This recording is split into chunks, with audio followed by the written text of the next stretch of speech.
სალამი მაყურებელს, დღეს ისევ ბატონი ბადრია, ჩვენი სტუმარი და უნდა ვილაპარაკოთ მე როგორც იქნა ჩამოვყალიბდი ტერმინზე, რა ტერმინი უნდა ვიხმარო, როდესაც ამ კატეგორიის ადამიანებზე ვსაუბრობთ, ესენი არიან მეგრულად მოლაპარაკე რუსები. ხო და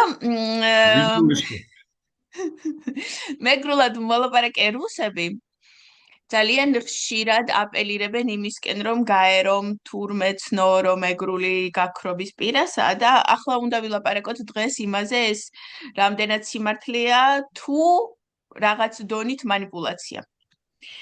და სანამ გადავალთ ამ საუბარზე ბატონო ბადრი, მე მინდა რაღაცა ვაჩვენო ჩვენს მაყურებელს და რასაც ვაჩვენებ, მე ის კიდე ოდნავ დავაკომენტარო. კი ბატონო. ცოტა უნდა დავცინო. კი ბატონო. მოგესალმებით მაყურებელო. ეს არის ჩვენი ირაკლი ბუკია, მეგრულად მოლაპარაკე რუსი.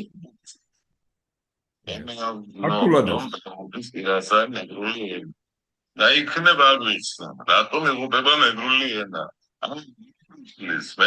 მეგრულად ვისაუბროთ. რიგში დაუპირისპირება ეს ენა მისული, ამას მხოლოდ მე არ ვამტკიცებ. ამას ამტკიცებს იუნესკო. აბა მოусმინოთ. გაცრობის იუნესკო ამტკიცებსო. ჯერ თვითონ პათოსი მინდა დავაკომენტარო. როგორი ტრაგიკული მუსიკა უდევს ფონად, როდესაც ამაზე საუბრობს. როგორი დაყენებული აქვს ხმა. ადრე ბევრი წლის წინ მე მგონი რუსთავი 2-ზე შორენა ბეგაშვილს ჰქონდა საღამოს გადაცემა თუ გვიან ღამის გადაცემა ბოდიში და სექსი შორენასთან. და აი იქ რა ხმითაც ლაპარაკობდა შორენა, დაახლოებით ისეთი ხმით ცდილობს ყოველთვის ირაკლი რომ ილაპარაკოს, აი რაღაცნაირად ხელოვნურად დარბილებული და ესეთი დადინჯებული და რაღაცნაირი ძალიან ესეთი ხმით გონია რომ მომაჯადოვებელი ხმა აქვს და მომაჯადოვებლად შეუძლია ილაპარაკოს და ამით უფრო გაიზარდოს ალბათ მსმენელი. ამაზე მინდოდა დაცინვა ეს ტრაგიკული მუსიკა ფონადაც და მისი ხმაც და მისი ეს დაყენებული ყველაფერი თეატრალური გამოსვლებიც ჩვეულებრივი რუსული კგბ-ა და ახლა ვილაპარაკოთ იმაზე თუ რამდენად სიმართლეს შეესაბამება იუნესკოს დასკვნები. კი ბატონო, მოგესალმებით მაყურებელო. და თემა საინტერესოა ეს, როგორც ბევრი საინტერესო თემებია ჩვენს ცხოვრებაში და ერთ-ერთი აი ეს თემაც არის, რა თქმა უნდა.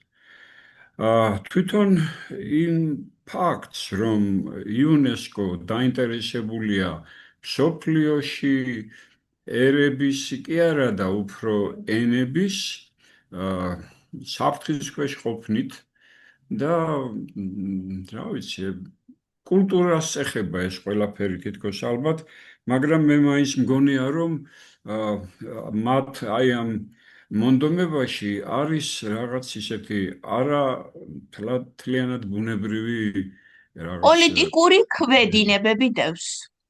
ნუ შეიძლება კი ბატონო, არა პოლიტიკური ნამდვილად დევს და არა მხოლოდ კულტურული, აი ეს არის თორემ კულტურული ზრუნვა გასაგები იქნებოდა მართლაც.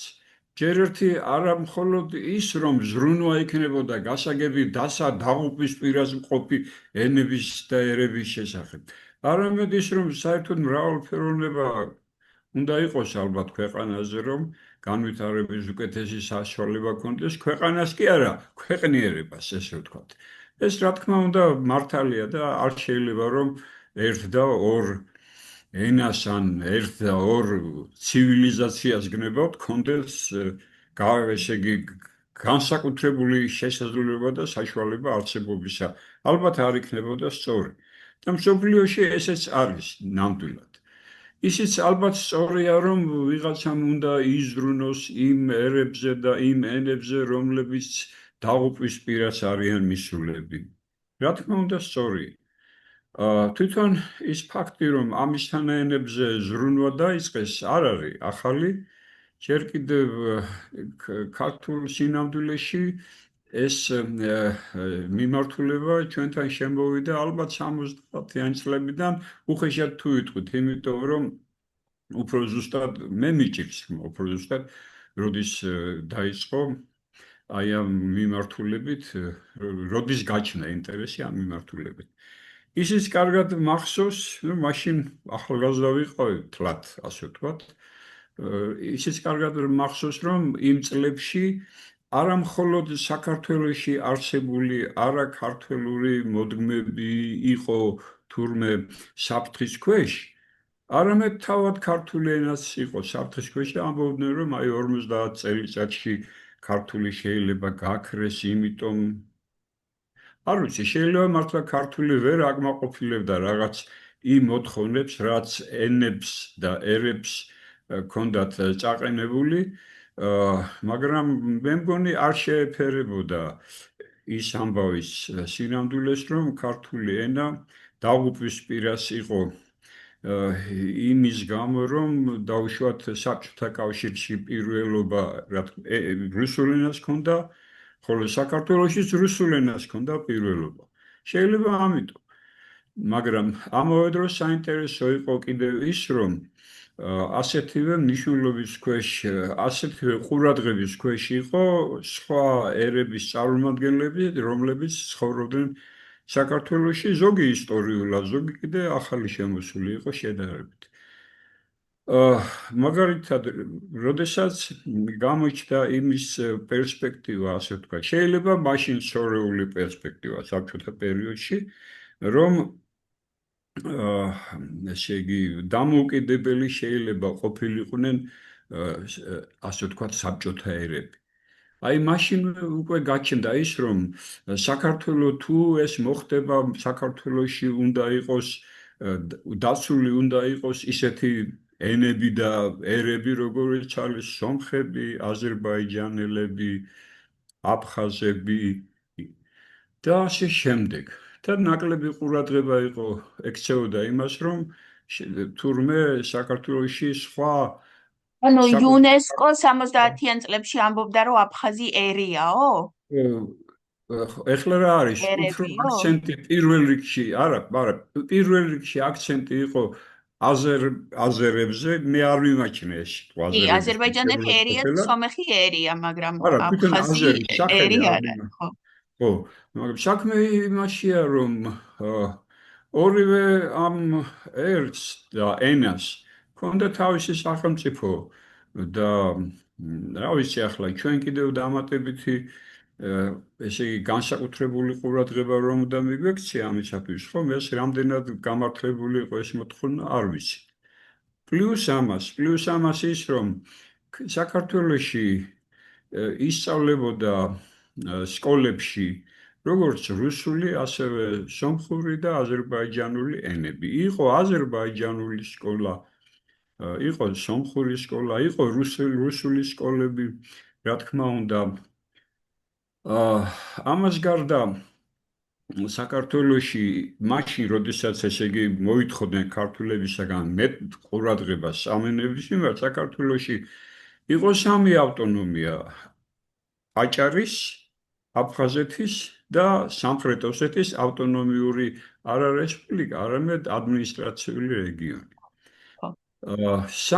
სამივე ბოდიშით, სამივე არა, ორ მათგანში ნამდვილად არსებობდა საშუალო განათლება და უმაღლესიც, როგორც აფხაზურ, ისე აფხაზურ, ანუ აფსურს გულისხმობ, რა თქმა უნდა მე, ისე ოსურ ენებზე. მაშინ, როდესაც საქართველოს მეზობელ ჩრდილოეთ ოსეთში, მაგალითად, არც თეატრი იყო, არც უმაღლესი იყო, მე მგონი სკოლებიც კი არ იყო, ან არ ჩანდა ის სკოლები. ჩრდილოეთში ეს მაშინ, როდესაც სამხრეთ ოსეთში ყველაფერი არსებობდა. გამომცემლობა, ლიტერატურა საკუთარი განვითარებული ჰქონდა საკმაოდ. ჯერ კიდევ მე-19 საუკუნიდანაც კი ალბათ, როდესაც აი ქართველი მწერლები დადებითად ეხმაურებოდნენ იმას, რომ სხვებსაც საქართველოში ჰქონდა განვითარების საშუალება. მიუხედავად ამისა, კრიტიკა სწორედ საქართველოს მიმართ იყო, გამოთქმული და არა მაგალითად სამხრეთ ოსეთში რომ არ ისწავლებოდა, არ იყო უმაღლესი თეატრი და ასე შემდეგ და საერთოდ მე მგონი საკუთარ ენასაც მხოლოდ ოჯახის ენაზე ფლობდნენ და არა აი სახელმწიფოებრივ ენაზე. ამავე დროს სახელმწიფო ერთეული ჩრდილოეთ ოსეთის ავტონომიური რესპუბლიკა ჰქონდათ. საქართველოში ავტონომიური რესპუბლიკა არ ჰქონდათ, იყო რეგიონი, რომელშიც ისწავლებოდა ეს ენა. აფხაზეთშიც ასევე იყო. მაგრამ საქმე იმაშია, რომ საქართველოსთან მიმართებაში ყველა ეს პრეტენზია, ასე ვთქვი, საქართველოს მიმართ პოლიტიკურად იყო განსაზღვრული და არა დაუშვათ კულტურულად. ანდა ენების ჩაგვრის მომენტით არ იყო ჩაგვრა ბატონო, არც ერთი ამის მიმართ. თავად რა შესაძლებლობებიც ჰქონდათ იმ შესაძლებლობაში ავითარებდნენ თავიანთ კულტურას, ლიტერატურას და ასე შემდეგ. ხელი შეშლა ჰქონდათო, რომ თქვათ, არც ის იქნება მართალი, იმიტომ რომ ხელი არა, შეშლა უამრავი არგუმენტი არსებობს, რომ პირიქით ხელი შეშლა კი არა, მაქსიმალური შეწყობა იყო და რუსული ოკუპაციის მერე საერთოდ მოისპო ყველაფერი, რაც მანამდე საქართველომ სასიკეთო აკეთა ამ ენების მიმართ. იმ დროს ესეთი ხუმრობაც ალბათ არავის ეწყინება, იმედია არსებობდა, რომ აიო საქართველოშიო რომელიღაც უმაღლეს სასწავლებელში ერთმა ჩინელმა ჩააბარაო და ახლა ჩინური ენის დაცვის უფლებას მოითხოვს ალბათ. იყო ასეთი ხუმრება. რა თქმა უნდა, მინიშნება ამაზე იყო, რომ ჩინელები ამდენი ქართველებთან შევედნენ, რა ვიცი, 100-ჯერ მეტნი არიან, თუ რაღაც დაახლოებით ასეთი. ყოველ შემთხვევაში მაგ დროს იყო საუბარი იმაზე, რომ საფრთხის ქვეშ საკუთრივ ქართული ენა იყო და არა სხვები. შეიძლება ესეც იყო, იმიტომ რომ საურთიერთობო ენა საქართველოს შიგნითაც იყო ფაქტობრივად რუსული და მე მახსოვს, რომ ადგილობრივი სხვა ერების წარმომადგენლები საკმაოდ არა სათანადოდ დამოკიდებულებას იჩენდნენ ენის მიმართ, იმ ქვეყნის ენის მიმართ, რომელ ქვეყანაშიც ცხოვრობდნენ. მაგალითად ძალიან ისე მახსოვს ლამის ბავშვობიდან, როდესაც ტრანსპორტში ჩემი მეზობელი გაუმართა რუსულ ენაზე, ეუბნებოდა რომელიღაც სხვა მგზავრს, რომ ნაეტოტი язык, я не понимаю. და რუსულს ქართულს გულისხმობდა. ამ დროს ქართულიც იცოდა და ესაუბრებოდა კიდეც ქართულად თავის მეზობლებს. რა ვიცი, ესეთი შემთხვევა ბევრი იყო, არაერთი და ხაზგასმულად უარყოფდნენ ქართულ ენას, იმიტომ რომ რაღაც წაქეზება ჰქონდათ ამ მიმართულებით. მეტი არაფერი. შემდეგ მოხდა ის, რომ საქართველოს მოიპოვა დამოუკიდებლობა. და მოიპოვა დამოუკიდებლობა არა იმით, ეს ხაზგასასმელია, არა იმით, რომ საბჭოთა კავშირიდან გამოვიდა და შეიქმნა ახალი დამოუკიდებელი ქვეყანა, არამედ იმიტომ, რომ დამოუკიდებლობა შეიძლება უამრავი ბევრი ათასი წლის განმავლობაში ჰქონდა სახელმწიფოებრივი დამოუკიდებლობა, მაგრამ აი ახალი ტიპის ევროპული ტიპის დამოუკიდებლობა სწორედ 18-21 წლებში ჰქონდა საქართველოს და აი ამ შემდეგ რუსეთის მიერ დაპყრობილ სახელმწიფოს მაგალითზე ხომ მოხდა აღდგენა საქართველოს დამოუკიდებლობის. არა ის, რომ საბჭოთა კავშირიდან გამოვიდნენ და ამადლიან ამას, რომ აი თქვენ საბჭოთა კავშირიც, არამედ როგორც Lenin создал Украину ოპერიდან, ხო? როგორც ბალტიისპირეთის ქვეყნებიც საქართველოს დაპყრობილი იქნა და მაშინ საქართველოს როცა დაპყრობილი იქნა, მაშინ საქართველოს დამოუკიდებელი სახელმწიფო იყო უკვე.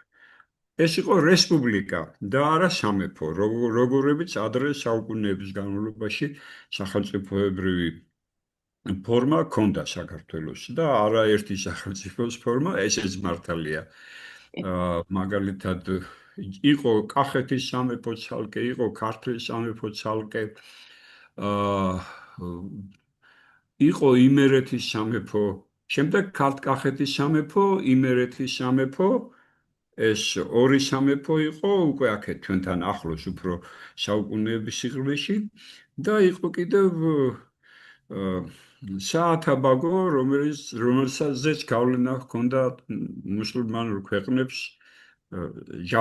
ჯავახეთს გულისხმობ მე კერძოდ. აი ეს სამი ძირითადი ესეთი მსხვილი სახელმწიფო სტრუქტურა იყო, ხომ, რომელიც იყო შედეგი იმისა, რომ ერთ-ერთმა, როგორც ამბობენ, წარჩინებულმა მეფემ თავის სამ შვილს დაურიგა, გაუყო საქართველოს სამ ნაწილად.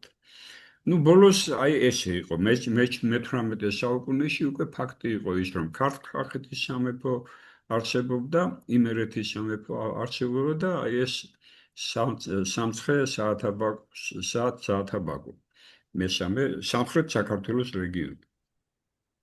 ფეოდალური ურთიერთობების გამო იყო ბევრი ფეოდალური წინააღმდეგობები და ფეოდალი ფაქტურად ძალიან მარტივად ეპუებოდა მეფეს მაგალითად. შეიძლება აღმოსავლეთ საქართველოში ამ მხრივ ნაკლებად იყო დაძაბულობა, შედარებით ნაკლებად, თორემ აქაც იყო ფეოდალური ურთიერთობები და დასავლეთ საქართველოში ეს უფრო მეტად იყო, უფრო კარგად ჩანდა იმერეთის სამეფო შედარებით სუსტი იყო თავის ფეოდალებთან მიმართებაში, თავის სამთავროს ფეოდალებთან, ანუ მფლობელ თავადებთან მიმართებაში, როგორც იყო სამეგრელო, სამთავრო, აფხაზეთი, გურია, ფაქტურად ეს სამი იყო, რომელიც ეპუებოდა იმერეთის მეფეს, ბატონო, ის მაინც მეფე იყო, აღიარებული მეფე იყო, ხოლო თავად აღიარებული თავადები იყვნენ, რომლებიც არ თაკილობდნენ თავისთვის ხშირად მეფე ეწოდებინათ კიდეც. მიუხედავად ამისა, ყველა ეს ჩამოთვლილი და კიდევ არ ჩამოთვლილი რეგიონები კულტურულად და ცივილიზაციურად ქართული რეგიონები, ქართველური რეგიონები იყო. სულ მინიმუმ, რა ვიცი მე, 1000 წლის განმავლობაში, ან იქნებ 2000 წლის განმავლობაში და ან იქნებ 3000 წლის განმავლობაში. 3000 და მეტი. კი ბატონო, კულტურულად და 10000-იც კი. კულტურულად და ცივილიზაციურად ერთი იყო ეს რეგიონი. კი. რა თქმა უნდა, გააჩნდა ახლა გეოპოლიტიკა როდის როგორი იყო, იმის დამიხედვით სხვადასხვა ძალები დომინირებდნენ ზოგჯერ საქართველოს ამ ტერიტორიაზე თუ იმ ტერიტორიაზე, აი კულტურული და ცივილიზაციური საქართველოს ტერიტორიაზე. ყოველ შემთხვევაში მოხდა ისე, რომ 1000 წლების განმავლობაში სწორედ აი ქართულმა ენამ თავის ქართველურ კულტურულ არეალზე ქართველურმა ენამ მოიპოვა ერთადერთი სადამწერლობო ენის სტატუსი. ეს არ მომხდარა ქართველების მიერ დაძალებით, რა თქმა უნდა, უბრალოდ აი ჩამოთვლილ რეგიონებში თუ ვითარდებოდა დამწერლობა, ხომ? თუ ვითარდებოდა, ესე იგი, მწერლობა, რასაც მწერლობა ქვია და არა მაგალითად ეთნოგრაფიული თუ ესე იგი ლეგენდები და ასე შემდეგ. ხომ? მწერლობა ქართული ხაზით მიმდინარეობდა ყოველთვის შესაბამისად ჩამოყალიბდა აი ეს რამდენიმე 1000 წლიანი კულტურა. ნუ კარგით, 1000 წლიანი კულტურა ნამდვილად არსებობდა ეს დაფიქსირებულია როგორც სამხრეთ საქართველოში მე-5 საუკუნიდან, ასევე მე-5 საუკუნიდან არის ესე იგი მაგალითები იმისა, რომ ქრისტიანული კულტურის ცენტრებში ხომ არსებობდა ქართული ეკლესიები, ქართული მონასტრები, სადაც ვის არ უნდა ყოფილიყო იქ ქართულ ენაზე მიმდინარეობდა ფუნქციონირება. მაშინაც კი, რა თქმა უნდა, თუ დასავლეთ საქართველოსდან მაგალითად ან აღმოსავლეთ საქართველოსდან იყო ვინმე წარგზავნილი ან ვინმე რაღაც გარკვეული პოზიციები ჰქონდა ამ რელიგიურ კულტურულ ცენტრებში, ისინიც ქართულ ენაზე მოღვაწეები იყვნენ და არა სხვა ენაზე. რა თქმა უნდა, ბერძნულზეც თუ საბერძნეთში იყო ეს ყველაფერი, ან ბერძნული კულტურული გავლენა, რომელ არეალზეც იყო იმ არეალში, ბერძნულადაც მიყავდათ თავიანთი საქმიანობა. ასე რომ ესე იგი არა მარტო საქართველოში ჰქონდა ეს გამორჩეული როლი ქართულ ენას, არამედ კავკასიაშიც. კავკასიაში ქართული ქრისტიანობა და ქართული ენაც იყო კულტურული ელემენტი, რომელიც მიღებული იყო ადგილობრივ მოსახლეობაში და ადგილობრივ ჯგუფებში. ერებშიც ესე შეიძლება ითქვას. ნათესაობას და კეთილდამოკიდებულებას ძალიან გამოკვეთილად გამოარჩევდა ამ ენებს საქართველოს იმ მიუხედავად ზოგჯერ იმისა, რომ რელიგიურად განსხვავებულები იყვნენ და განსაკუთრებით მას შემდეგ, რაც თურქეთის როლი გაიზარდა ჩრდილოეთ კავკასიაში, მიუხედავად იმისა, რომ ისინი მაჰმადიანები იყვნენ, უბრალოდ მოდიჩით მუსულმანები იყვნენ, მიუხედავად ამისა, რაღაც კულტურულ და ნათესაურ გზნობას ქართველთა მიმართ ყოველთვის ინარჩუნებდა ეს ხალხი. გარდა იმ მომენტებისა, როდესაც წაქეზებულები იყვნენ ჩვენი მოწინააღმდეგე ჩრდილოეთი რა თქმა უნდა, ოსმალეთისგან ჩრდილოეთ კავკასიური მომთაბარე ჩვენთვის ესე იგი ისეთი ტომები, კერძოდ აღმოსავლეთ კავკასიიდან და მე როდესაც რუსეთი შემოვიდა ჩრდილოეთ კავკასიაში, მაშინ უკვე დღემდე რუსეთი აწარმოებს ქართველების მიმართ ანტი საქმიანობას, ანტიქართულ პოლიტიკას ახორციელებს დღემდე. ჩრდილოეთ კავკასიაში იყო ეს მეფის რუსეთის დროს, საბჭოთა რუსეთის დროს თუ დღევანდელი რუსეთის დროსაც კი, როდესაც ისევ ქართველების სახელგამტეხი პროპაგანდისტული ინფორმაციები ვრცელდება ჩრდილოეთ კავკასიაში. რამაც განაპირობა ის, რომ როდესაც შეძლეს წინააღმდეგობის რაღაც დაპირისპირების გაღვივება ჩრდილოკავკასიურ და საქართველოს კულტურებს შორის, ხომ, აი მაშინ სწორედ აი ამ წინასწარ შემზადებულმა ხალხმა, რომლებსაც დაავიწყეს თავიანთი ისტორიული წარსული და ისტორიული ურთიერთობა ქართველებთან, მიუხედავად ამისა, ისინი მათ რაღაც ესე იგი გაუჩნდათ ხარდაჭერა ერთმანეთის მიმართ საკმაოდ სისხლიან ურთიერთობებში, რომელიც გადაიზარდა. ბატონ ბადი, ახლა ძალიან შორს წავედით ჩვენ და მე მინდა რომ ისევ იუნესკოს და გაეროს დავუბრუნდეთ. კი ბატონო, არა, ახლა კარგად იყო კამერა და თქვენ გააბუჭეთ დავუბრუნდეთ როგორც იუნესკოს თუ დაუბრუნდებით, აი საწყისი რაც ჩემს რეალობაში შემოვიდა იყო ეს, რომ დაახლოებით 50 შეიძლება 60 წლის წინათაც ესეთი დამოკიდებულება ჰქონდა მცირე ერების შესწავლის მიმართ ამ კულტურულ ორგანიზაციას, სასარგებლო ორგანიზაციას, რა თქმა უნდა, ძალიან. ერთის მხრივ სასარგებლოს და უარყოფით მხარეებზე მე ვილაპარაკებ ახლა თქვენ რო დაასრულებთ ამ აზრს. როდესაც საბჭოთა კავშირს საკუთარი წარმომადგენელი ყავდა, ანუ საბჭოთა წარმომადგენელი ყავდა იუნესკოში, რა თქმა უნდა, ეს საბჭოთა წარმომადგენელი ავითარებდა საბჭოურ, ანუ რაც სხვაგვარად რუსულ პოლიტიკას ავითარებდა, რა თქმა უნდა, და იმას აწევებდა. ესეც გასაგებია, რა თქმა უნდა. თუმცა აქეთ და აქეთ უფრო არა, გამოჩნდა, რომ საბჭოთა კავშირის წარმომადგენელი თუ არის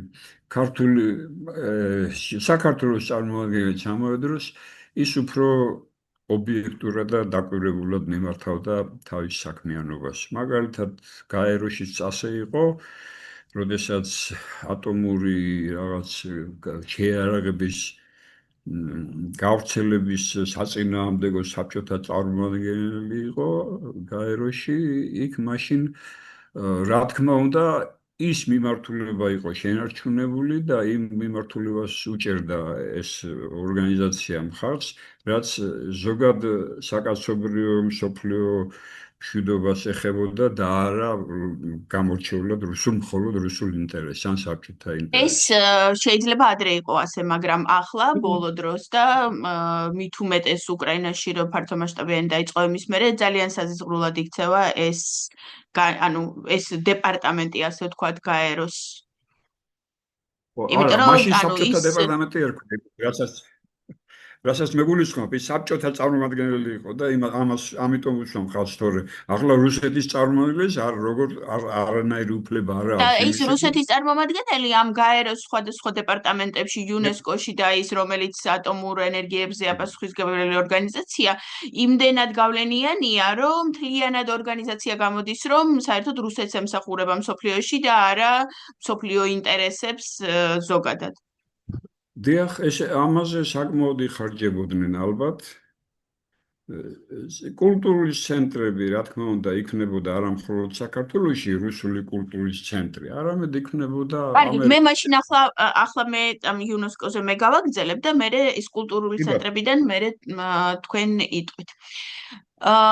კიდევ ერთხელ ხაზი გავუსვათ იმას, რომ ეს 70 ეს კვლევები იქრება თუ არა აფხაზური 70-იანებში მოხდა და გავიხსენოთ საბჭოთა ისტორიაში ის რაღაცა CKKPSS-ები თუ რაღაცა რაც ერქვა მაშინ 61 წელს რო იყო ის ძალიან ისეთი განთქმული გამოსვლა, სადაც რომელიღაცა მე მათი გვარები არ მახსოვს და არც ვაპირებ დამახსოვრებას, გამოვიდა და თქვა, რომ იმის გამო რომ საქართველოში ეროვნული არ მოძლიერდეს, ჩვენ მასში უნდა შევქმნათ პატარ-პატარა ეთნიკური ელიტები და მაშინ გამოცხადდა იქ რომ აფხაზეთის ელიტა და ასე შემდეგ. და ამ პოლიტიკის გაგრძელება იყო მერე ძალიან ბევრი რაღაცა და იუნესკომ 70 წლებში რომ ისეთი დასკვნა დადო, მაინც რომ ქართულ ენების ეთნიკურ ენებად რაღაცა დაყოფა მოინდომა და ასე შემდეგ, ეს ჩემი აზრით არის იმ პოლიტიკის გაგრძელება იმ მხრივ, რომ რუსეთის ჩარევით მოხდა ეს ყველაფერი. ეს ერთი, მეორე. ძალიან მნიშვნელოვანია ჩვენ რო გვახსოვდეს, რომ იუნესკო არის გაეროს ერთ-ერთი დეპარტამენტი და ზოგადად მთლიანობაში გაერო როგორ საზიზღვრულად იქცევა, მიუხედავად იმისა, რომ იუნესკომ ბევრი სიკეთე გააკეთა და ჩვენი კულტურული რაღაცა ძეგლების გადარჩენები აქვს დაფინანსებული. მიუხედავად ამისა, ის პოლიტიკა, რომლის მიხედვითაც ვითომ რუსეთმა ჩვენი ოკუპირებული ტერიტორიები აღიარა და მთელი საბჭოთა კავშირის განმავლობაში და მერეც რო ზრუნავს ვითომ იმაზე, რომ ქართველებმა აფხაზები და მეგრელები და სვანები და ვიღაცები ოსები არ დაჩაგრონ, რომ самоопределение маленьких народов или маленьких наций, რომ თითქოს ეს გაეროს პოლიტიკა და გაეროს პოლიტიკის მიხედვით რუსეთი აი ესეთი სინდისიერია, რომ ამას ასრულებს და გაეროს პოლიტიკას ახორციელებს და ამიტომ არაძლევს საქართველოს თავისი პატარ-პატარა ერები დაჩაგროს. ანუ, როდესაც და გაეროთან ბოლო წლებში უფრო ხშირად გვესმის ესეთი შემოძახილები, რომ ძალიან უსარგებლო რაღაცად ჩამოყალიბდა საბოლოოდ, რომ გაეროში ისეთი სამარცხვინო გადაწყვეტილებებია მიღებული, როგორც რომ თითქოს ისრაელი ღაზაში გენოციდს ატარებს, რომ თითქოს დასაჭერია ნეთანიაჰუ, რომ თითქოს და დღემდე ვერ დაასკვნა ის, რომ პუტინია ანუ ომის დამნაშავე და დღემდე ამაზე ენას იჩლებს, დღემდე გუტიერეში რუსეთში დადის და პუტინს ესალმება და ეკოცნება და ეხვევა და ძალიან ბევრ საზიზღრობებს აკეთებს გაერო ამ მხრივ და ძალიან ეტყობა უკვე საერთოდ მთელი მსოფლიო აღიარებს, რომ გაერო დამონებული ყავს კრემლს. ამიტომ ასეთი ორგანიზაციის ქვედანაყოფების ნებისმიერ რაღაცას ყოველთვის ეჭვის თვალით უნდა შევხედოთ, ეს ერთი და მეორე, თუ როდისმე ეს ორგანიზაცია გამოსწორდა, თუ არ დაიშალა საერთოდ გაერო, ესეც ბოლო წლებში ძალიან ხშირად მიდის საუბარი იმაზე, რომ გაერო უნდა დაიშალოს, იმიტომ რომ უსარგებლოა და საერთოდ მავნებლობაა. და თუ არ დაიშალა გაერო და თუ გამოსწორდა იუნესკო, მაშინ იუნესკომ კეთილი ინებოს და დამოუკიდებელ საქართველოში ჩაატაროს ეს კვლევები და შეადაროს როგორ მაღალ დონეზე იყო იგივე აფხაზური ენის მხარდაჭერა მაშინ, როდესაც თბილისს ჰქონდა ამის საშუალება და მანამდე, სანამ რუსეთის მიერ იყო ოკუპირებული ეს ტერიტორია და რა დაემართა ამ ენას, როდესაც რუსეთმა ოკუპირა. რომ ენა აი ახლა ნამდვილად გაქრობის პირასაა, როგორც არ იყო ჩვენ დროს. ასევე გაერო რომ იმდენად უსარგებლოა, რომ როდესაც რუსეთმა ოკუპირა 93 წელს აფხაზეთი და მაშინ იყო კიდევ ბევრი საუბარი იმაზე, რომ იქ არა რუსული მშვიდობის მყოფელები უნდა ჩადნენ, არამედ გაერომ ვერ მიაღწია, თითქოს ვერ მიაღწია იმას, რომ შეეყვანა იქ თავისი ჯარები და არ მიეცა რუსეთისთვის იქ ჯარების შეყვანის საშუალება. გაეროს სხდომებზე რუსეთი ყოველთვის ბლოკავს იმას, რომ გაეროს კი არა ის რო აქვს Совет Безопасности, კიდე ცალკე რაღაცა ორგანო, რომელზედაც არასდროს არ ჩატარებულა ხმის მიცემა იმაზე, რომ უნდა დავბრუნდეთ, ანუ გაეროს რაღაცა სხდომებზე, საერთო სხდომებზე ეს ხმის მიცემა თარდება, რომ უნდა დაბრუნდნენ თუ არა ქართველი დევნილები თავის სახლებში. და აი იქ არასდროს არ ტარდება იმ Совет Безопасности, იმიტომ რომ რუსეთი ადებს ამას ვეტოს და ანუ როგორ კი აქვს ამას და ის რომ რუსეთს დღემდე ამდენად დამპალ რუსეთს გაეროში ამხელა გავლენა აქვს, ესეც მხოლოდ იმაზე ლაპარაკობს, რომ გაერო მოშლილია. და მერე ანუ ბოლოს რაღაცას კიდე ბოლოში ვიტყვი, რაც უნდა მეთქვა აფხაზურ ენაზე და ის რომ ბუკია რამდენად რუსია. კი ბატონო, მაშინ მე მგონი ჯობია რომ მართლა უფრო ახლოს ვილაპარაკოთ თემასზე და შორ ლაპარაკს თავი გავანებოთ ეს კი, რომ ანუ ხო, რომ მაქსიმალურად დავანახოთ მაყურებელს, რომ აი იუნესკოს 70-იან წლებში ჩატარებული რაღაცა კვლევები ძალიან დიდი манипуляციაა, მით უმეტეს დღევანდელ რეალობაში. რაც შეეხება აი საფრთხის ქვეშ მყოფ ენებს იმის შესახებ შეიძლება ვისაუბროთ. მაშინ, როდესაც აი 70-იან წლებში ხომ ეს დამოკიდებულება იყო მხოლოდ ის, რომ რაც ესე იგი მონიშნულია სიტყვა თვითგამორკვევაში. თვითგამორკვევა ეხებოდა პატარა ენებს, რომლებიც აი ამდენი საუკუნეების განმავლობაში თურმე ვერ გარკვეულან და ტომებად დარჩნენ. ხო, მაგრამ და ერებად ვერ ჩამოყალიბდნენ. ესეთი პატარა ხალხი რუსეთის ტერიტორიაზე დაპყრობილი ხალხია, რა თქმა უნდა. ხო, უამრავია, ძალიან ბევრია და შეიძლება მათ ეხებოდათ. შეიძლება რაღაც აფრიკაში ტომებს ეხებოდა კიდევ ის, რომ აი ხალხი არსებობდა ამდენი ხნის განმავლობაში, როგორც გარკვეული კულტურული, ენობრივი და კულტურული ერთობა, მაგრამ არ გადაიქცა სახელმწიფოდ და არ გადაიქცა ერად. ვერ ჩამოყალიბდა ერად სხვა ტომებთან ურთიერთობის შედეგად, ხო? ეს უფრო მათ ამას ეხებოდა, რომ თავისუფლების ცნება მოითხოვს იმათ, რომ მათ მიეცეთ თვითგამორკვევის საშუალება და არა ვიღაცამ დააძაბოს. რაც შეეხება საქართველოს, შეიძლება კი ბატონო ითქვას, რომ ქართველი ერი, როგორც ბურჟუაზიული ერი, ჩამოყალიბდა მე-19 საუკუნეში. კი ბატონო იყოს ესე და რომ ამ ერს აერთიანებდა. რაღაც 5 პუნქტი ჰქონდათ ჩამოთვლილი და შეიძლება ესეც ესეა, ისტორია, ენა, ფსიქოლოგია და კიდევ რაღაც ორი და ტერიტორია. ნუ მართალია, რა თქმა უნდა, ეს ჭირდებოდა ყველაფერს, მაგრამ საქართველოს შემოვალ ეთნიკურ ჯგუფებს დღევანდელი გაგებით და ნუ ახლა 3000 და 4000 წლის წინანდელი გაგებით ისინი ტომების სახით არსებობდნენ, რა თქმა უნდა, მათ შეძლეს ამ 3000 წლის განმავლობაში ერად და სახელმწიფო ჩამოყალიბება. ამას ქრისტიანობამ შეუწყო ხელი პირველი საუკუნიდანვე, ასე ვთქვათ, რომ ერთ-ერთ ჩამოყალიბდნენ და არაფერი თვით გამოსარკვევი ქართველ ერს არ ჰქონდა. იმიტომ რომ კარგი ხანია ჯერ მე-19 საუკუნეში თვით კარგი ხანია თვით გამორკვეულია და ჩამოყალიბებული. ბურჟუაზიული მანამდე ფეოდალურ ენად იყო ჩამოყალიბებული, თუ ახლა მარხს დავეყნობით ბატონო და მანამდე კიდე საეკლესიოდ და კიდე და კიდე. ასე რომ თვით გამოსარკვევი არაფერი არ გჭირდა, მაგრამ დღესაც გჭირს ერთი რამე, თვით გამოსარკვევი თუ არ გჭირს არაფერი, ხომ? აი შესანარჩუნებლად რომ გჭირდება ყოველ დღე ზრუნვა, ხომ? აი ეს ნამდვილად არის ჩვენი დღევანდელი პრობლემა. რომ ხანდახან გვავიწყდება ხოლმე, რომ ვიღაცები მუშაობენ იმაზე, რომ ჩვენი ეს ერობა თუ ერთობა, რაც ფაქტიურად ერთი და იგივე სიტყვაა, ხომ? დაცული იყოს. კიდევ ისიც რომ ქართული სიტყვა ერი, აი სწორედ ერთობიდან არის წარმოშობილი. განსხვავებით მაგალითად ნაციისა ან ნაციისა, რომელიც დაკავშირებულია უფრო სისხლთან, დაბადებასთან, ხომ?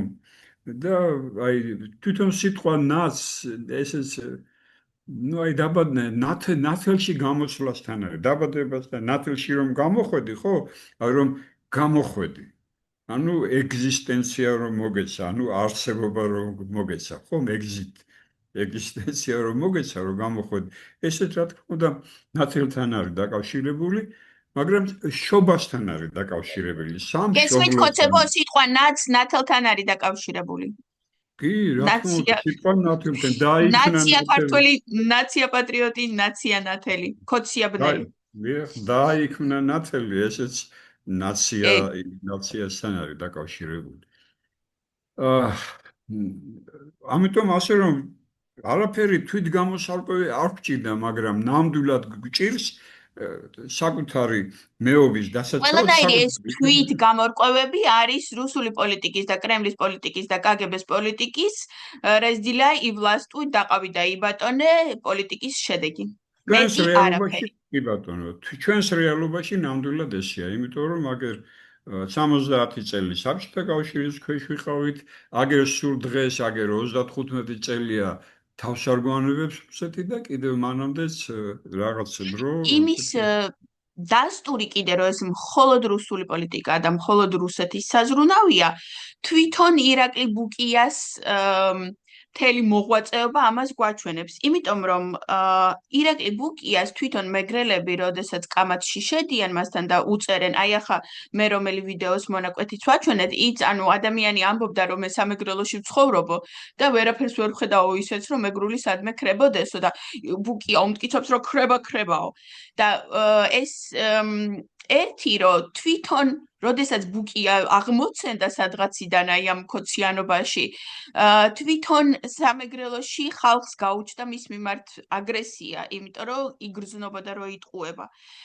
და რუსეთიდან ჩამოსულმა რატომ უცებ მოიფიქრაო და მოიგონაო ახლა რომ ჩვენ მეგრელებს მეგრული შენახვა როგორ უნდა გვასწავლოსო. რუსეთიდან როა ჩამოსული ბუკია, ეს ვიცით. და რუსეთში რო აქ განათლება და როგორი განათლება მიღული, ესეც სახეზეა. ასევე ბუკია ძალიან ხშირად ასეთ არგუმენტს იყენებს, რომ აი ხო ხედავთ აფხაზეთს რა დაემართა, ეს იმიტომ დაემართა, რომ ქართველები ენას უკრძალავდენო და პარალელები გააქვს თითქოს და ქართველები გონს თუ არ მოეგებიან, სამეგრელოსაც იგივე დაემართება და ანუ რომ გამოეყოფა სადღაცა წავა. და ამ დღეებში კიდე რაღაც ძალიან საზიზღარი პოსტი შემხვდა, თვითონ ბუკიას დაწერილი არ იყო, მაგრამ მათი შანტრაბიდან რაღაცა კიდე ახალი გვერდი გამოიჩეკა Facebook-ზე, სადაც ეწერა, რომ ხალხო ნახეთ, მეგრელები ამდენი ვართ და სულ რო შეხიკო მოხიკო მეგრულად დაწერილი ლიტერატურა და მეგრულად დაწერილი წიგნები აი ასე ცოტაა და აფხაზები აი ამდენი ცოტანი არიან რაღაც 100,000 თუ 200,000-ო და რამდენი დაწერილი წიგნია მათ ენაზე და რამდენი ლიტერატურის ნიმუშია ეს არის აბსოლუტური ტყუილი არანაირი ლიტერატურული ნიმუშები დღეს აფხაზეთში აფხაზი მწერლები რუსულად წერენ და თუ რამე როდესმე ყოფილა აფხაზურად დაწერილი ეს მაშინ იყო, როდესაც ჯერ კიდევ რუსული ოკუპაცია არ იყო მომხდარი, როდესაც რუსულ ოკუპაციაში მთლიანად ვიყავით, მთელი საქართველო და არა მარტო ერთი ნაწილი და დღეს თვითონ ხალხშიც ძალიან ბევრად ნაკლებია აფხაზური ენა, ვიდრე იყო ოდესმე. და მე რო აქ თბილისში დავიწყე აფხაზური სწავლა და 2 წელი რო ვსწავლობდი მაშინაც აქ მოვაჩინე, რომ თბილისში ბევრად უფრო ბევრნი არიან უნივერსიტეტში აფხაზური ენის სპეციალისტები, ბევრად უფრო ძლიერად ფართოდ და ღრმად იციან აფხაზური ვიდრე თვითონ აფხაზეთში. და მე რო ავიდგი და რაღაცეების ლაპარაკი დავიწყე ელემენტარულად რომ მომინდა რომ ჩემს ახალგაცნობილ მეგობრებთან მეტრაბახა რომ ნახეთ მე რამდენი აფხაზური ვისწავლე და ჩემ ხელებს რო დავუწყე აფხაზურად ლაპარაკი, ვერაფერს ვერ მპასუხობდნენ. და საერთოდ გადაგვითარგმნეოს მეუბნებოდნენ, რამაც შოქში ჩამაგდო, ძალიან გავბრაზდი და ამის მერე შევწყვიტე აფხაზური სწავლა. თქვენ მეთქი ცოტა, თქვენ თვითონ თუ არ გინდათ, მე რატო უნდა ვისწავლო მეთქი და ახლა მეთქი აქიდან იმას გენით მეთქი. ეს არის ძალიან დიდი და ამის მოტყუების საშუალება მხოლოდ იმიტომ აქვს ბუკიას და მისნაირებს, რომ ვითომ აფხაზური აყვავდა რუსული ოკუპაციის მერე, იმიტომ რომ ჩაკეტილია იქაურობა და ახლა რაღაცას ბოდიალობენ და ჩვენ აქიდან შეიძლება ვიღაცებმა დაიჯეროს. ეს არასდროს არავინ არ დაიჯეროთ ხალხო. აფხაზური ჩამკვდარია რუსული ოკუპაციის მერე და ასეთ პოსტებს რო წერენ, ეს კიდე ერთი დასტურია იმისა, რომ ბუკიას და ბუკიასნაირებს მხოლოდ ის უნდათ რომ საქართველო დაყონ დაანაწევრონ და სამეგრელოს ოკუპაცია მოხდეს რუსეთის მიერ, როგორც ახლა აფხაზეთია ოკუპირებული. ეს არის მისი მთავარი მიზანი და მისი მთავარი საქმე. როდესაც მეფის რუსეთი თავის პოლიტიკას, ნაციონალურ პოლიტიკას ახორციელებდა საქართველოს მიმართ, მაშინ რა თქმა უნდა აფსუა აფხაზები მეგრელი აფხაზები, სვანი აფხაზები, შეიძლება იმერელი, რაჭველი აფხაზებიც, ხომ?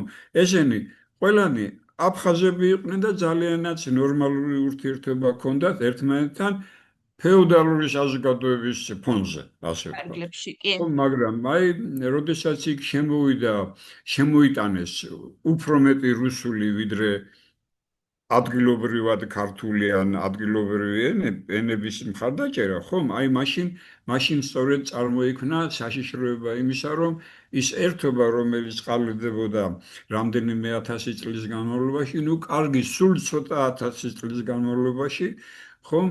ეს ერთობა დარღვევის საფრთხის ქვეშ აღმოჩნდა, რა თქმა უნდა. აი ძალიან საოცრად კარგად ეწყობა ერთმანეთს, საოცრად ეთანხმება ერთმანეთს ის თუ როგორ მოხდა აფსუა აფხაზების დაპირისპირება ქართულ შემადგენელთან და როგორ აი ზოგიერთი შეუდარებლად ცოტანი არიან ესენი. ზოგიერთი ჩვენ ახლა მაინც რაღაცა იმათზე ვლაპარაკობ და იმათზე არ არის აქ საუბარი. აქ საუბარია იმ პოლიტიკაზე, რომელსაც მეგრულად მოლაპარაკე რუსები გვიტარებენ ახლა და რომ ეს არის მანიპულაცია. და თუ იუნესკოს ხო, ჯერ ერთი და რომ საქართველოში უნდა ჩაატაროს ახლიდან ის კვლევა თუ როდისმე გამოწევდა და დღეს იუნესკოს რო ის არ ადარდებს რომ აფხაზური მოისპო რუსულ ოკუპაციაში და რუსულ ოკუპაციაზე რო არ აკეთებს ამახვილებს და ამაზე რო არ წივის და რო არ კივის, ეს კიდევ იმაზე საუბრობს, თუ რამდენად კეთილსინდისიერია ეს ორგანიზაცია. ამ მხრივ. აი სწორედ საქმეც მაგაშია, რომ ის შინაგანი მდგომარეობა, რომელიც რუსულ განათლება, სკოლაში რუსულ განათლება მიღებულ აფსუებს ჰქონდათ და ესე იგი ბავშვობის დროს რუსეთში განათლება მიღებულ ქართველებს ჰქონდათ, ხომ? აი საკმაოდ ახლოს არის ერთმანეთთან. ისეთივე უცხოა დაუშვათ გნებავთ ქართულად მოლაპარაკე მეგრელისთვისაც კი დაუშვათ აი ის რაც ჰქონდათ მათ მშობლებს და მათ ბაბუებს, ხო? თანერგილი ხო? როგორც დაუშვათ აფსუა სკოლა, რუსულ სკოლა დამთავრებულ აფსუას, რომელსაც გავლილი აქვს 4 კლასის საკუთარი აფსური განათლება და დანარჩენი ყველაფერი რუსულ ენაზე აქვს მიღებული. ამათი მდგომარეობაც ასეთია, იცით? სადღაც გულის სიღრმეში ჩაუჯდათ ის, რომ ნუ ენა იციან, კი ბატონო იციან, მაგრამ განათლება არა აქვთ მიღებული შესაბამისი. ნაცები არ არიან. ერთი ესეთი მომენტი მახსოვს, მაგალითად, აი მოსკოვში იყო ქართული დიასპორა, ეხლაც არის, მაგრამ მაშინ უფრო ქონდათ მოღვაწეობის საშუალება ორგანიზაციებს და ეხლა საერთოდ მაპატიეთ მიჩმორებულებით არიან. და როდესაც სააკაშვილმა მორებული კი არა, ემსახურებიან პირდაპირ პუტინს, უსაზიზღრესი შესახედავები არის. ო, ესე იგი, როდესაც სააკაშვილმა გაიმარჯვა, მაშინ მართალი გითხრათ, აი ამ გამარჯვებამ, ხომ, სიცოცხლე შეიტანა ქართულ დიასპორებში, რომელიც მოსკოვში ფუნქციონირებდა. არა მხოლოდ იმ დიასპორებში, რომლებიც ითვლებოდნენ, რომ აი პატრიოტულები არიან, არამედ იმათშიც, ესე იგი, რომლებიც დაკომპლექტებული იყვნენ საბჭოურად წარმატებული ადამიანებისაგან. მათშიც, რა თქმა უნდა, გამოცოცხლება შეიტანა ნამდვილად და ესე იგი გამოცხადდა რაღაცეთ, რომ ხარი დაგვიჭირა ყველაფერი ამისთვის და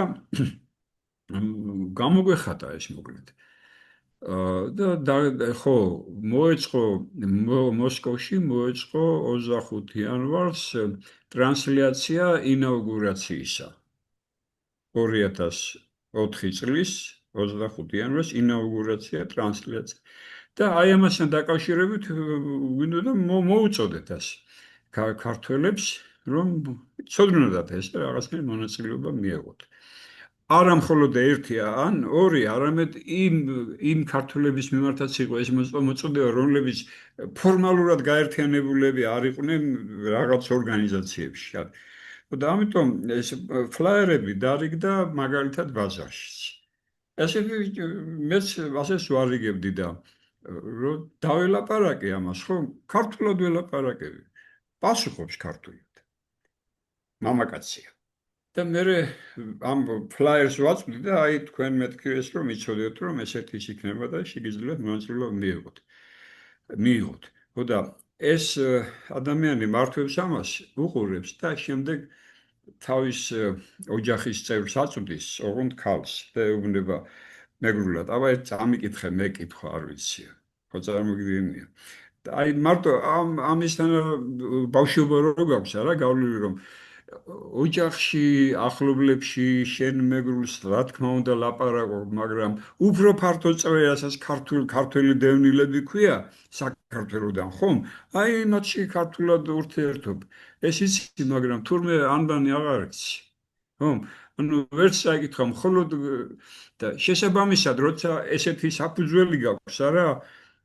ყველანაირი წარმოდგენა და ყველანაირი მსოფლმხედველობა გაქვს რუსულიდან გამომდინარე. დიახ, და როცა იზრდები, არა, წამქეზებელის ანკეზე უფრო შეიძლება ეს ბუკიაც ესეთია, რა ვიცი, აბა. შეიძლება არა. შეიძლება. ნუ რა ვიცი, ხო, ეს ახლა არ ვიცი მე ბუკიას რა განათლება აქვს არა, მაგრამ თვითონ ცდილობს საკმაოდ წარმატებითაც იმოქმედოს ემოციებს. საკუთარი გამოსვლების, საკუთარი, რა ქვია, კი, ემოციებით რო ცდილობს ეს დასაწყისშიც ვაჩვენე, რომ ჯერ მუსიკა როგორი ადევს, მერე ხმრის ტემბრით რას აკეთებს. ო, ერთი რამე ძალიან ისეთი მიუღებელი მასში არის ის, რომ საუბრობს ექიდნურად, დაცინვის ტონით, ხომ? სიბრარულის ტონითაც კი ქართველობის მიმართ. აი ძალიან ქართულობის მიმართ. ქართული ენის მე დაშენ თითქოს ანუ რუსი რო არის იმიტომ, ანუ სხვანაირად ხო წარმოუდგენელია ხარ რუსი ვერ იქნები თუ ასეთი არ ახარ შინაგანად. იქ ანუ ალბათ რუსია ტიპი, რუსია და მეგრული იცის და ქართულიც ალბათ ბოლო ხანებში ისწავლა. არ მგონია რომ რუსეთიდანო ჩამოვიდა, ქართული ისევე იცოდა როგორც ახლა იცი. მაგაზე აქვს ნათქვამი, რომ მე ჩემ აღარ მახსოვს, რომ იმერელმა თუ რაჭველმა ბებიამ თუ იმ მასწავლა ქართულიო და მე ამიტომ ქართველი ვარო, მაგრამ აი ცოტა რაღაცით ანგაჟირებული ანტიქართველია. ესეც ვთქვათ. აა ნუ ხო ძალიან ანტიქართველია, ძალიან ჩვეულებრივად ამაზრზენად რუსია და გაეროს და იუნესკოს გამოსწორების იმედით თუ არა დაშლის და მე დაშლა უფრო მირჩევნია, იმიტომ რომ ნამდვილად ძალიან დაძველებულია ეს სტრუქტურა, ძალიან ამ სტრუქტურაში მოდებულია რუსული ფესვების საშილად, 90% რუსულ პოლიტიკას ატარებენ მსოფლიოში და არა მსოფლიო პოლიტიკას ქვეყნებში. და ეს ასე ვთქვათ, ფუჭი და манипуლაციური ძველი საბჭოური დასკვნები, ისეთივე манипуლაციური საბჭოური და რუსულია, როგორც თავად ბუკიას მთელი ყველაფერი მისი ნამოქმედარი და მისი მოღვაწეობა. კი ბატონო, მაშინ endangered რასაც ქვია იუნესკოს ენაზე ინგლისურად, ხო? endangered. მას ეს საფრთხის ქვეშ მყოფი. აი ამას მიუბრუნდეთ და მე მინდა სიკვდილის კი, ეს ხო. ანუ ეს არ არის ბოლო სტადიაც კი არ არის, ეს არის ბოლოს ჭირა რაღაც სტადიები თუ რაღაც. არა, ბოლო სტადია არის გამქრალი. რა თქმა უნდა. მაგალითად ლათინური, მაგრამ ლათინური გამქრალია, ძალიან მაინტერესებს, თუ პირიქით პოზიცია აქვს საკმაოდ მყარი. და ევროპულ ერებს შორის აქვს საკმაოდ მყარი პოზიცია, რომ საჭირდებათ ევროპელებს ლათინური მკვდარი ენა, ხო, გამქრალი ენა ამ დროს. ხო და ესე იგი, იქ მე მგონი ეთი ხუთი საფეხური აქვს თუ არ ვწდები, რომ თუ არ ჩავდივარ, რომ საფრთხის ქვეშ არ არის. მაგალითად, ქართული ენა ესეთია, ესეა აღთქმული აი ამ იუნესკოს იმაში. endangered ენები. ხო, საფრთხის. ესე იგი, საფრთხის ქვეშ არ არის, მაგრამ ამის მერე არის, ესე იგი, ვიცი როგორ არის? გამოკვეთილად საფრთხის ქვეშ მყოფი, ესე კრიტიკულად საფრთხის ქვეშ მყოფი და კიდევ უფრო ამ ორზე უფრო რბილი არის მოწყვლადი. ესე უფრო ჯერ მოწყვლადი, რომ რაღაც საფრთხე აქვს, მერე არის რომ გამოკვეთილად საფრთხის ქვეშ იმყოფება, მერე არის კრიტიკულ საფრთხის ქვეშ და აი ბოლო არის გამქრალი. და აი ამ მეგრულმა რომელი ის მიიღო?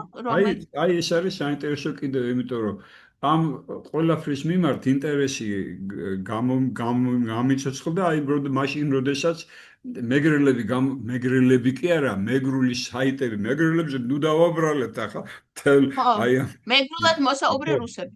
არა, ხო, ესე იგი გარკვეული ჯგუფია, რომელსაც ინტერესი ამ გააჩნია ერთი და ბოღმა გააჩნია მეორე და ამ ბოღმა შეიძლება ობიექტური საფუძველიც ჰქონდეს, ძალიან კარგად ვიცით ეს ჩვენ.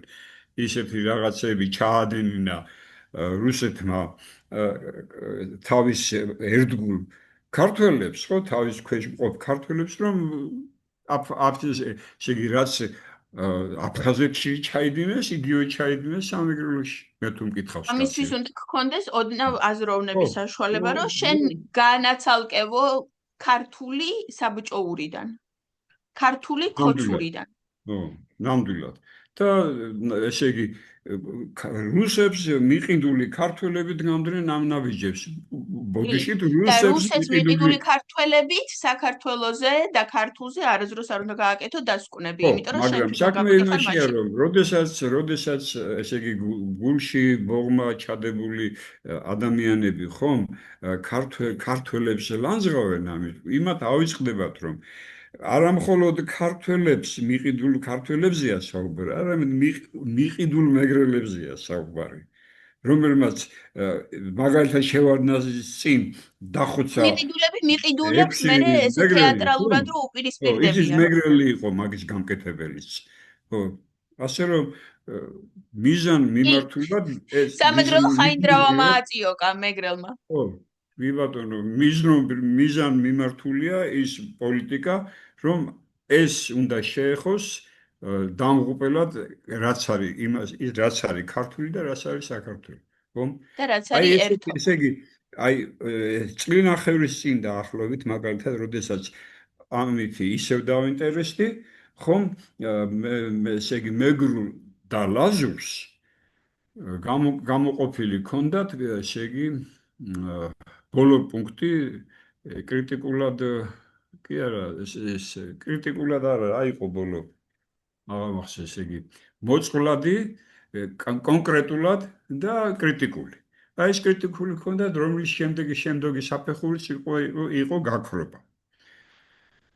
ამავე დროს, კარგით, რაც საქართველოს დამოუკიდებლობა მიიღო, მას შემდეგ აი ნუ ბოლოს წინა სტატუსი ქონდა ხო მინიჭებული თუ ბოლოს წინა ორი?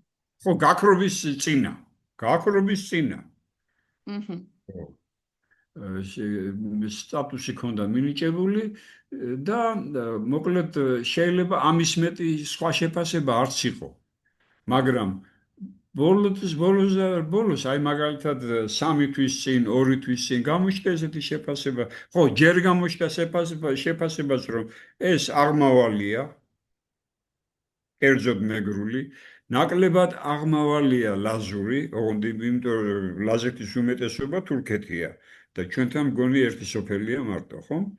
აღმავალია და სვანეთზე იყო ნათქვამი ესე რომ თავიანთი სიმცირის გამო, ხო?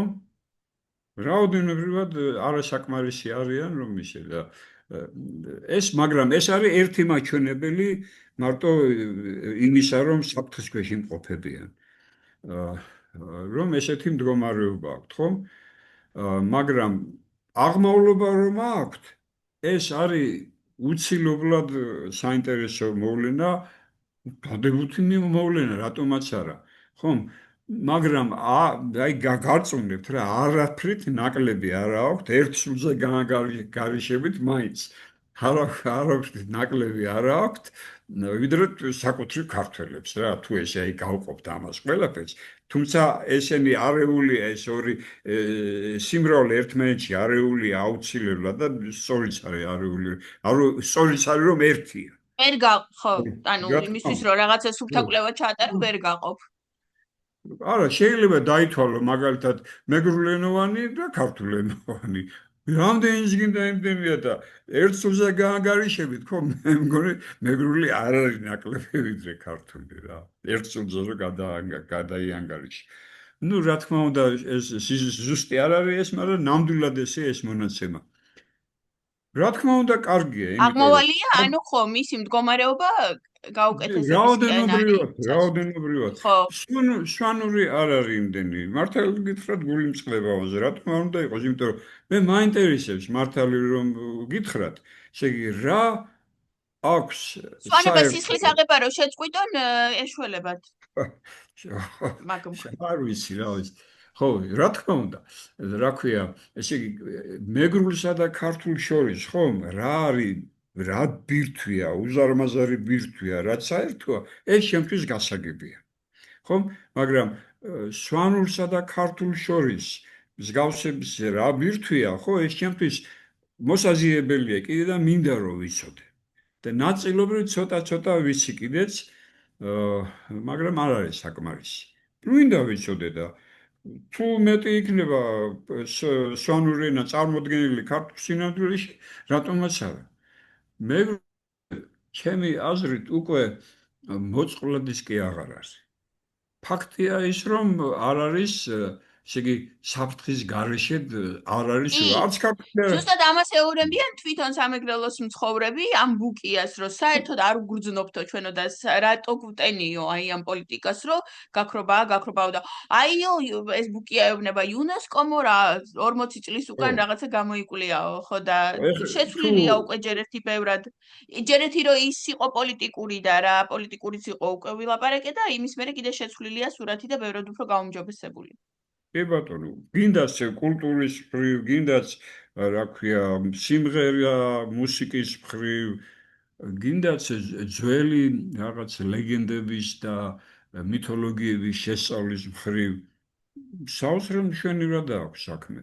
ასევე თანამედროვე რეალობაშიც ასევე მშვენივრად აქვს საქმე, იმიტომ რომ ბავშვებსაც ასწავლიან, მაპატიეთ, აქ საინტერესო მომენტი არის მე მგონი, ბავშვებსაც ასწავლიან ქუჩაშიც რა თქმა უნდა მეც საუბრობენ ერთმანეთში, კარგია ყველაფერი, მაგრამ აი რა არის ის მნიშვნელობა, ესე იგი აი გალში მაგალითად ქართული რო აკრძალულია, მეგრული პირიქით, ანუ ძალიან აყვავდა, იმიტომ რომ ქართულად არ აძლევენ, ანუ არის კარგება.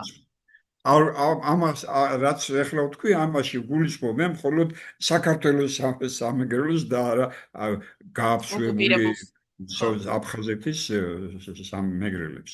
ხო, ისიც რა არის, აი მშობლიური ენა და საკომუნიკაციო ენას შორის განსხვავება რა არის. მშობლიური ენა სკოლის პრობლემა არ არის. მშობლიური ენა საბავშვო ბაღის პრობლემაც კი არ არის. იმიტომ რომ სკოლის პრობლემა პირველი არის ცოდნის მიცემა, შეიძლება საბავშვო ბაღის და ბაღის პრობლემა იყოს აღზრდა, რა თქმა უნდა, მაგრამ ის რომ ბავშვს მშობლიური ენა ჰქონდეს, ხომ? და არის და არა მხოლოდ ის აბსტრაქტულად იცოდეს ენა, ხო? ამას სჭირდება ოჯახში საუბარი. ამას სჭირდება რომ დედა ელაპარაკოს ბავშვს თავის ენაზე, ხო? ანუ ოჯახში გქონდეთ, რა ვიცი ეს. აი მან ყალიბდება მშობლიური ენა. ეხლა მაგალითად ქართულის მაგალითი რომ ავიღოთ, ხო? არის ქართული, რომელსაც სკოლაში ასწავლიან. არის ქართული, რომელზეც ურთიერთობა ბატონო, ეს ბადრი, ახლა ეს ყველაფერი იუნესკოზე კონკრეტულად, ანუ ეს ზოგადი საუბარია ენებზე და დღეს არა გვაქვს ზოგადი საუბარი ქართულზე და მეგრულზე ერთმანეთის დამოკიდებულებაში. დღეს გვაქვს იუნესკოზე კონკრეტულად და ამ აფიორაზე. მე მგონი ახლა იუნესკოს ოფიციალურ იმას თუ ჩავხედავთ, ხომ? ადრე თუ ბოლოდან, ესე იგი, აი მოსპობის მეზობლური ჰქონდათ სტატუსი, ხო? რომელიც გაუმჯობესდა. ხო, ეხლა უკვე აკრიტიკული აღარ არის. არის კონკრეტულად კი. ესე იგი, საფრთხის ქვეშ არის, მაგრამ კრიტიკული საფრთხის ქვეშობა აღარ აქვს. სამომავლოდ, ახლა მე უკვე დასრულებისკენ წავიდეთ, ბატონო ბადრი, უკვე 1 საათს გადავწვდით საუბარს და დასრულებისკენ წავიდეთ იმით, რომ ანუ მომავალი რა უნდა იყოს ამ ყველაფრის, ეს ერთხელ ნათქვამი მაქვს უკვე, მაგრამ როდესაც ამ თემას შევეხებით, ყოველთვის გავიმეორებ. იმ მომენტში, როდესაც ჩვენ მოვიცილებთ საქოცეთს და მერე გავძლიერდებით რამოდენიმე წელიწადში და დეოკუპაციას მოვახდენთ, საქართველო შესაძლოა თავიდან დაფუძნდეს ახალი კონსტიტუციით, ან უბრალოდ კონსტიტუცია შევცვალოთ თავიდან დაფუძნების გარეშე. და ეს ახალი კონსტიტუცია აუცილებლად იქნება ძლიერ თვითმმართველობებზე დაფუძნებული კონსტიტუცია და მასში იქნება ის, რომ ყველა რეგიონს ექნება თავისი ბიუჯეტი, რეგიონი არ გაიმართება ბიუჯეტის მხრივ ცენტრიდან და ყველა რეგიონი თვითონ მიხედავს იმას, რისი გაკეთება უნდა, როგორც განათლების მხრივ, ასე ძალიან ბევრ საკითხის მხრივ. და იმას რომ ანუ რაზე აპილირებს ახლა ეს მეგრულად მოლაპარაკე რუსები რაზე აპილირებენ რომ თბილისი დამნაშავეა რომ ჩვენ ასეთ გაბეჭავებულები ვართ თბილისი არ არის პასუხისმგებელი იმაზე რომ ზუგდიდში ვინ რომდენს ილაპარაკებს მეგრულად როდესაც ჩვენ ვიხდით გადასახადებს საქართველოს ბიუჯეტში კახელი მეწარმე არ არის ვალდებული რომ გადასახადი გადაიხადოს იმისთვის რომ თბილისმა მერე მეგრული სკოლა ან რაღაცა დააფინანსოს სამეგრელოში ეს კახეთს არ ეხება ეს აჭარას არ ეხება და სხვა რეგიონებს არ ეხება ამიტომ როდესაც სამეგრელოს როდესაც აფხაზეთს როდესაც სვანეთს თავისი რეგიონალური ბიუჯეტები იქნებათ ამ ბიუჯეტებში თვითონ ჩადებენ იმ თანხებს რითაც მერე რამდენიც უნდათ იმდენი სკოლა ექნება თუ უნივერსიტეტი მეგრულად თუ მეგრულად რამდენ წიგნს გამოუშვებენ, რამდენი ლიტერატურული ნაწარმი დაიწერება და რამდენ მწერალს თუ რამე მეცნიერს ენის განვითარებაში გადაეხდება მისი ანაზღაურებები და საქმიანობა დაუფასდება. ასე იქნება მომავალში. კიდევ ერთხელ მინდა ხაზი გაუსვა, რომ არც ერთი რეგიონი არ არის პასუხისმგებელი და ფინანსურად პასუხისმგებელი იმაზე, რომ ვიღაცამ რომელიღაც რეგიონში რაღაცა არ დაკარგოს, თუ ის ვიღაცა ამისთვის თვითონ არ აკეთებს იმას, რაც საჭიროა. შეიძლება რამდენიმე მომენტი მინდა აღვნიშნო. კი, რამდენიმე ოღონდ ძალიან არ გავაგრძელოთ და არა, დავასრულოთ უკვე ძალიან ესე მოკლედ, დაამრგვალეთ. ძალიან მოკლედ. პირველი არის ის, რომ გარედან ჩვენსკენ წამოსული დამოკიდებულება არის შემდეგი. რუსეთი და ჩრდილოეთიდან წამოსული არის შემდეგი, რომ არ არის საჭირო საქართველოში ქართული, არ არის საჭირო საქართველოში ქართული სახელმწიფოს არსებობა. საჭიროა, რომ პირველობა აღებული ქონდეთ ეთნიკურ ჯგუფებს და არა იმას, რაც აერთიანებს ამ ქართველურ ეთნიკურ ჯგუფებს. არ არის სწორი ეს დამოკიდებულება, ვინც ამას მხარს დაუჭერს, სამწუხარო ადამიანები არიან, მე მგონი. ეს ერთი. ხო, არა, მტრები არიან, რა თქმა უნდა, სახელმწიფოს. ხო, მეორე კიდევ, ესე იგი, აი თქვენ რო ბრძანეთ, რომ კახელი არ არის ვალდებული, არავინ არაფერში არ არის, თუ ახლა მთლად დემოკრატები გავხდებით, მაგრამ კახელი, რა ვიცი მე, ქვეყნის ინტერესი ხომ არის, არა? ესე იგი, სამეცნიერო ინტერესი ან რომ საკუთარ ერში, საკუთარ ქართველობაში უკეთესად გაერკვე, ხომ? ნამდვილად საჭიროა, რომ მეგრულიც ვიცოდეთ.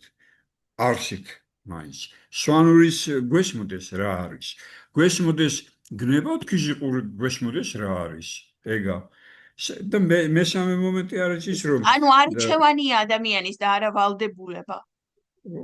კი ბატონო, რა თქმა უნდა, არჩევანია. შენ კახელი კი არა, მეგრელი არ არის ვალდებული, რომ აი მაგისთვის გადაეხადოს გინდა თუ არა ფული. მეგრელი ვალდებულია სახელმწიფოს იმაში, როგორც კახელია ვალდებული, შეიტანოს, მაგრამ სახელმწიფომ ალბათ უნდა იზრუნოს იმაზე, საკუთარი თავის უკეთ შეცნობისათვის, სახელმწიფომ კი არა ერმაც უნდა იზრუნოს იმაზე, რომ საკუთარი თავის უკეთ შეცნობისათვის, აი იცოდეს მისი შემადგენელი ნაწილების შინაგანი მდგომარეობა როგორ არის გამოხატული მეტყველებაში, ენაში და ასე შემდეგ. არ არის ეს მარტო მეგრული, არ არის ეს მარტო სვანური და არც მარტო ლაზური არ არის. ასევე ასეთივეა მაგალითად ამისთვის იარსებებს სახელმწიფოსგან დამოუკიდებელი კერძო უნივერსიტეტები და უნივერსიტეტები თვითონ აირჩევენ რა სფეროში უნდათ მოღვაწეობა, რისი განვითარება უნდა და ასე შემდეგ. კიდევ ერთხელ ეს არ არის სახელმწიფო საქმე. სახელმწიფო საქმე არის ის, რომ მიხედოს ტერიტორიის დაცულობას და იმას, რომ მტერი არ დაახტეს თავს და არ დაიპყროს, თორე შიგნით უკვე ბიზნესი როგორ განვითარდება, კულტურა როგორ ვითარდება, მედიცინა როგორ ვითარდება და განათლება როგორ ვითარდება, ეს ყველაფერი უნდა გადავიდეს თვითმმართველობების ხრებზე. შეიძლება ერთ მაგალითს მოვიყვან კიდევ. ჰოლანდიელმა სპეციალისტმა შეისწავლა ბაცბები საქართველოში. და არკვევდა ბაცბების იდენტურობა როგორია და ზოგადად დამოკიდებულებები როგორია. მან წამოაყენეს ისეთი რამ, რომ იდენტურობის განსაზღვრებაში არის ორი მომენტი, ეთნიკური მომენტი და ენობრივი მომენტი. ნახეთ როგორ დააცალკევა ერთმანეთისაგან. ეს ძალიან საინტერესოა, იმიტომ რომ მხოლოდ სისხლზე და ენებზე არ არის ჩვენი იდენტობა დამოკიდებულია ეთნიკური იდენტობა. ანუ პატარა ჯგუფში რო ვართ ერთად, ხომ? აი ეს არის ეთნიკური, რაც შეიძლება 3000 წლის წინ სხვა სახელს ატარებდა და ტომი იყო ეს სახელი. დღეს ეთნიკური ჯგუფი ეს არის. და ესე იგი, თუშები ხომ ესეთი ეთნიკური ჯგუფია, მათ აქვს თავიანთი ენა, რომელიც არ არის ქართული. მაგრამ მათი ეთნიკური ცნობიერება არის ქართული. ქართველებია როგორც ერის ნაწილები, ისინი არიან ქართველები. მიუხედავად იმისა, რომ საკუთრივ მათი ენა არის ვაინახური. იციან ეს ყველაფერი, მაგრამ ქართველები არიან. პატრიოტიზმის მეტი აქვს და ყველაფერის მეტი აქვს.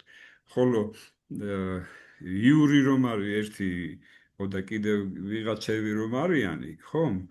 იმათთვის მთავარი არის იუნესკო რატომაც არ არის შეწუხებული იმით, რომ თუშური ქრებაო, როდესაც თუშეთში რაღაცა სამი კაცი დარჩა ცოცხალი და მაინც და მაინც ისეთ ენებზე აქვს ეს, რომელიც რუსეთს აწყობს, რომ იყოს ამაზე ლაპარაკი.